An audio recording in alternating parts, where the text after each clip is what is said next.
जय सियापति रामचंद्र भगवान की जय। पंचत्रिशा सर्गः। राम की व्याकुलता तथा विलाप।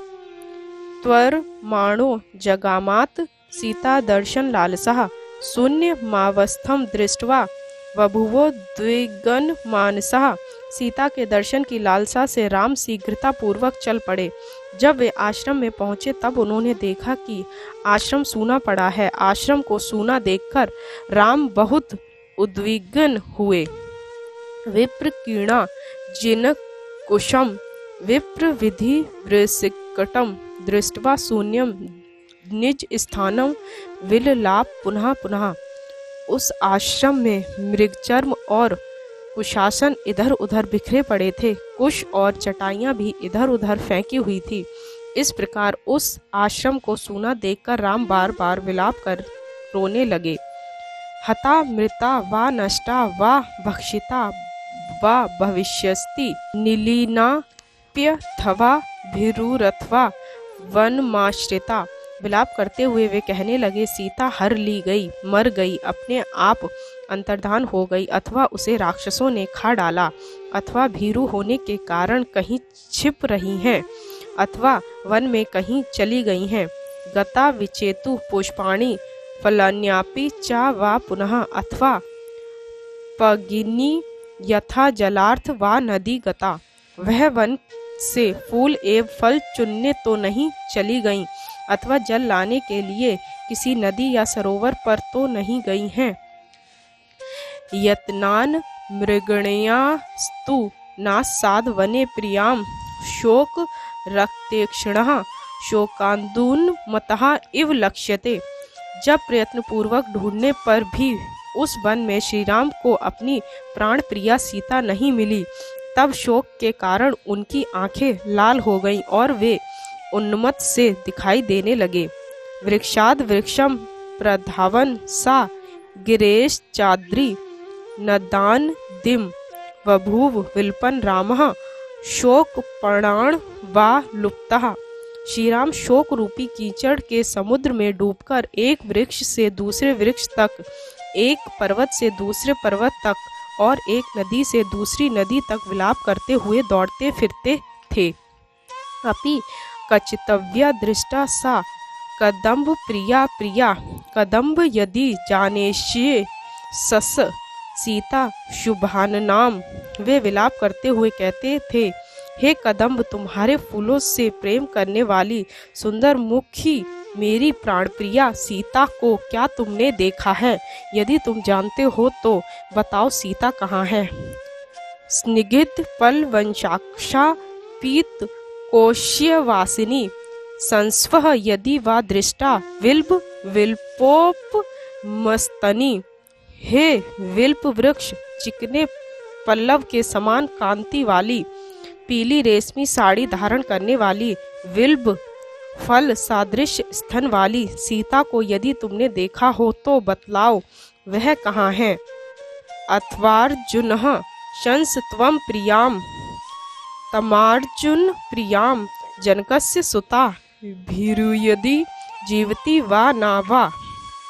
हे अर्जुन वृक्ष, तू ही बतला दे कि मेरी प्राणप्रिया सीता जो मुझे बहुत चाहती थी, वह जनक नंदिनी भीरू जानकी जीवित है या नहीं? अशोक शोकापनुद शोक पहत चेतसम त्वना मानम कुरु क्षिप्रम प्रियास सदर्शनेन माम। हे अशोक वृक्ष, तुम शोक का नाश करने वाले हो, अतः शोकापहत चित्त वाले मुझे शीघ्र ही मेरी प्राण प्रिया सीता से मिलाकर अपने अशोक शोक रहित नाम को चरितार्थ करो। अथवा मृगाश्वाक्षी मृग जानासी मैथिलीम मृग विप्रेक्षणी कांता मृगभी सहिता भवेत। वृक्षों से पूछकर राम अब पशुओं से पूछते हैं, हे मृग, मृगों के समान दिखने वाली सीता को क्या तुमने जानते हो? मेरी कांता मृग नयनी सीता निश्चय ही मृगियों के साथ होगी। किम धावसी प्रिय दूरम दृष्टासी कमलेक्षणे वृक्षेश राक्षस्य चात्मानम किम मां न प्रतिभाससे। हे प्रिय, तुम भाग क्यों रही हो? हे कमल नयनी, अब तो मैंने तुम्हें देख लिया है, तुम अपने आप को वृक्षों की आड़ में क्यों छुपा रही हो? मेरे साथ बातचीत क्यों नहीं करती? तिष्ठ तिष्ठ वरारोहे न ते अस्ति करुणामयी नात्यार्थ हस्यशीलासी किमर्थ मामू पेक्षसे। हे उत्तर मांगी सीते, ठहर ठहर, क्या तुझे मेरे ऊपर दया नहीं आती? तेरा स्वभाव इतना हास्यप्रिय तो नहीं था, फिर तू मेरी उपेक्षा क्यों कर रही है? हा लक्ष्मण महाबाहो पश्यसि त्वं प्रिया क्वचित्, हा प्रिये क्व गता भद्रे हा सीतेति पुनः पुनः। इत्येव विल्पन् रामः परिधावन् वनाद्वनं क्वचित् दुभ्रमते वेगात् क्वचित् दिभ्रमते बलात्। हाँ महाबाहो लक्ष्मण, क्या तुम्हें मेरी प्राण प्यारी कहीं दिख पड़ती हैं? हाँ भद्रे, हाँ सीते, तुम कहाँ चली गई? इस प्रकार बार बार विलाप करते हुए और इस वन से उस वन में दौड़ते हुए राम कहीं दौड़ते दौड़ते गिर पड़ते और कहीं सीता के सादृश्य वाली किसी वस्तु को देखकर सहसा उद्भ्रांत हो जाते। सीताम पश्यन् धर्मात्मा कामोपहत चेतनः विल्पन् तु महाबाहु लक्ष्मणं ब्रवीद्विचः। महाबाहु धर्मात्मा श्री राम सीता को न देखकर शोक के मारे चेतना शून्य होकर विलाप करते हुए लक्ष्मण जी से कहने लगे, ना मद्विधो दुष्कृत कर्मकारी मन्ये द्वितीयो अस्ति वसुंधरायाम शोकेन शोको ही परंपराया ममेति भिंदन हृदयम मनस्य। हे लक्ष्मण, मैं समझता हूँ इस भूमंडल पर मेरे समान दुष्कर्म करने वाला पापी पुरुष और कोई नहीं है, क्योंकि एक के पश्चात एक दुखों की अविच्छिन्न परंपरा निरंतर मेरे हृदय और मन को विदीर्ण किए डालती है।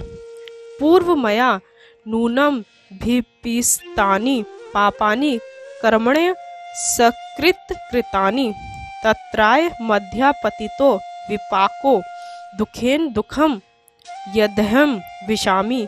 पूर्व जन्म में निश्चय ही मैंने एक के पश्चात एक यथेष्ट पाप किए हैं, उन्हीं पापों का फल आज मुझे प्राप्त हो रहा है और मेरे ऊपर दुखों के ऊपर दुख आ रहे हैं। राज्य प्राणस्य स्वजने वियोगः पृथु विनाशे जननी वियोगे सर्वाणि में लक्ष्मण शोक वेगम आपूर्यन्ति प्रविचिंततानि। हे लक्ष्मण, राज्य हाथ से छिन गया, स्वजनों का वियोग हो गया, पिताजी परलोक से धार गए और माताजी से विछोह हो गया। इन घटनाओं का स्मरण करने पर मेरा हृदय शोक से परिपूर्ण हो जाता है। सर्व तु दुखम मम लक्ष्मणेदम शांतम शरीरे वनमेत्य शून्यम सीता वियोगात् पुनरप्यधूणः। सीता वियोगात् पुनरप्ययुदीर्णः काष्ठे रिवांगिनः सहसा प्रदीप्तः। हे लक्ष्मण, ये सारे दुख इसी रमणीय शून्य वन में आने पर शांत हो गए थे, परंतु आज सीता के वियोग से वे सभी विस्मृत दुख उसी प्रकार नए एवं हरे हो गए हैं, जिस प्रकार लकड़ी डालने से अग्नि प्रदीप्त हो जाती है।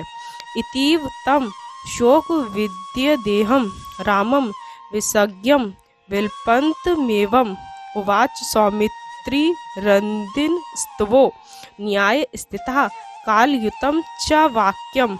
श्री राम को शोक से विहिल और विलाप करते करते चेतनाहीन देखकर न्यायपथ पर चलने वाली उदारचेता धीर लक्ष्मण कालोचित ये वचन बोले, शोकम विमुच्चार्य धृति भजस्व सोत्साहता चास्तु विर्मार्गण्यस्या उत्साहवंतो ही नरा न लोके सिद्धंति कर्म स्वति दुष्करेषु। हे आर्य, शोक को त्याग कर धैर्य धारण कीजिए, फिर उत्साह पूर्वक सीता जी को खोजिए, क्योंकि उत्साही मनुष्य इस सार में कठिन से कठिन परिस्थिति में भी दुखी नहीं होते। इतीव सौमित्री मुद्ग्रा पौरुषम ब्रुवंत मार्तो रघुवंश वर्धना न चिंताया मास धृति विमुक्तवान पुनश्च दुखम महद भययु पागमत।